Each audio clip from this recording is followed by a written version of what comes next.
his Zen, and he discovered it in Bryce Canyon. While he was clinging to the edge of a cliff, dangling between death and dismemberment, he took a leap of faith and miraculously made it out of the canyon. And tonight he's giving speech number 7. And the object of the speech is to inform.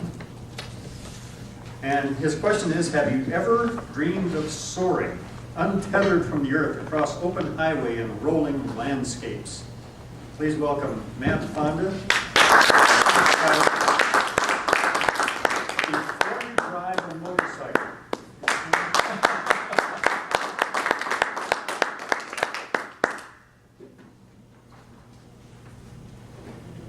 Have you ever ridden a motorcycle? Show of hands. What was it like? What was it like? Exciting, fun, exhilarating, scary, perhaps? First time I rode a motorcycle, I had this cherubic face. I was 7 years old. And my Uncle Dave, who was the cool Uncle Dave, everybody has a cool uncle, right? He said, "Hey, Matt, you want to go for a ride?" Of course I want to go for a ride. I was all excited. I jumped on the back of his motorcycle. He had a Honda 600cc Shadow. We went for a little ride, and I'm clinging on his back. And by the end of the ride, I'm doing this. I'm having a blast. It was one of the most exhilarating experiences from my childhood. So as I got off the bike, I realized that my mom's probably not going to appreciate this news that I rode on this motorcycle. I'm only 7. And of course, she inevitably found out. She said, "Matt, if you ever ride on this motorcycle again, I'm going to disown you." And she was joking, but naturally, when I got older, what did I do? I got a motorcycle. I wanted to ride. Fellow Toastmasters and honored guests, before you get a motorcycle, there's a few things you should know. So my speech today is to inform you, 1, about the education you should get, the general book knowledge. 2, about the good habits you need to develop before you jump on a bike. And 3, what instincts you need to ride a motorcycle. So first we're going to start with book knowledge.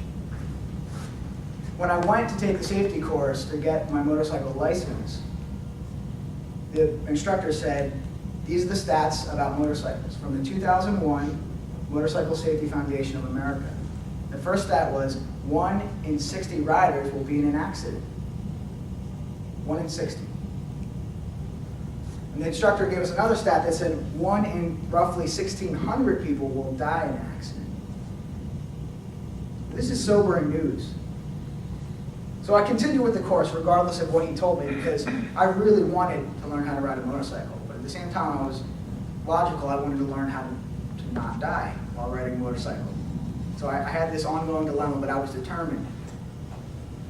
So he gave us a lot of book knowledge. He told us about the law. He told us about traffic rules. He told us how to use a signal, how to use a clutch, how to get on the bike, how to get off the bike, how to properly set the bike down. If you are in an accident, how to get off the bike, how to dive off the bike if you're sliding. This general book knowledge. The second thing we talked about was good habits. Now, I'm going to ask you a question, be honest. Have you checked your tire pressure in the last month? Is anybody? Cole has. Excellent. When you ride a motorcycle, you have to check your tire pressure every time. Now, I don't check my tire pressure for my car. When you're riding a motorcycle, it's very important because if you have low pressure and you're driving 60, 65 miles an hour on a highway and your bike starts to wobble because of imbalance, it can cause you to swerve, it can cause you to go out of your lane, you can hit somebody, and it's a difference between life or death. So developing good habits of checking your tire pressure, just checking your tire pressure can be the difference between life and death. So this is something you need to develop through practice, and that's what we did in this course. We just practice it over and over again. You get on the bike, you turn the key, you check your tire pressure, you check your signals, check your lights, and you develop these good habits. Very important.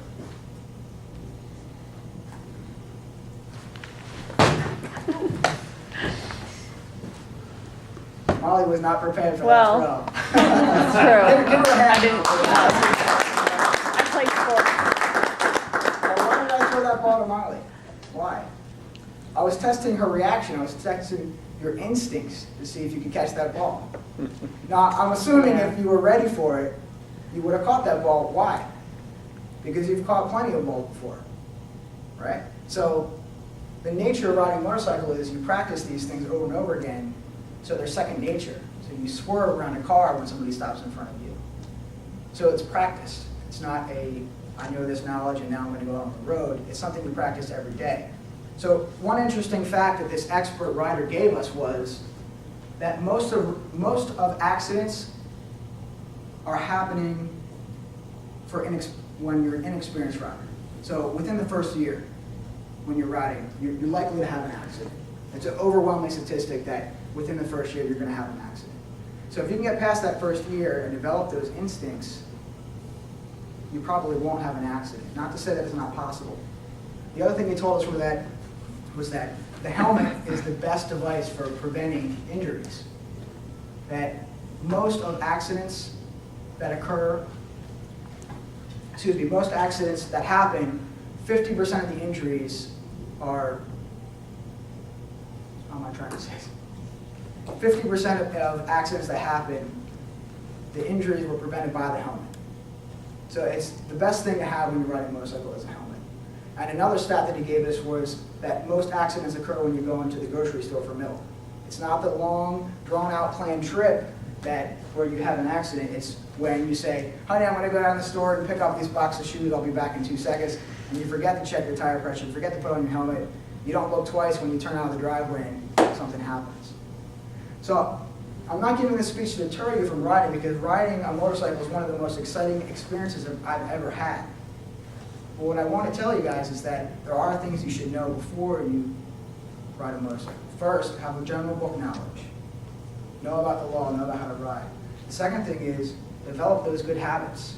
Go take a course and develop those good habits of getting on the bike properly, checking your tire pressure. And third, develop those instincts slowly over time. So ride your bike every week. Ride within your limits, don't go too fast. And this is how you develop methods for preventing accidents. Mr. Table Tap. Sorry, Mr. Toastmaster.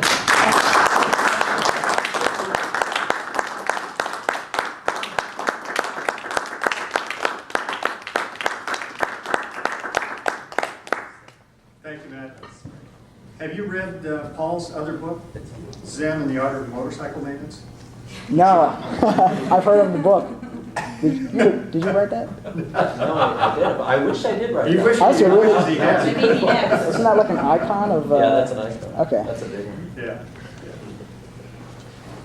Well, speaking is kind of like riding a motorcycle. You have to come up here and check your tire pressure every week. You just have to do it every week. I remember attending Toastmasters Leadership Institute. When was that? Several weeks ago. And Lance Miller made this comment about speaking is not like riding a bicycle. You can forget how to do it. It's more like weight training. You have to constantly keep in shape. So that's why we come to Toastmasters, so we get an opportunity every week to practice what we do. Because it took me, last week I made my 10th speech, but it took me almost 2 years to get there, and I didn't realize I just had to keep doing it, because a month would go by, a month and a half would go by, and then I'd get up and give another speech, and my mouth would get dry and I'd get nervous. I was like, come on, I gave a speech 6 weeks ago, and I'm still nervous. Well, I got to get one more often than that. So that's the lesson here. Keep riding a motorcycle. All right, our next speaker.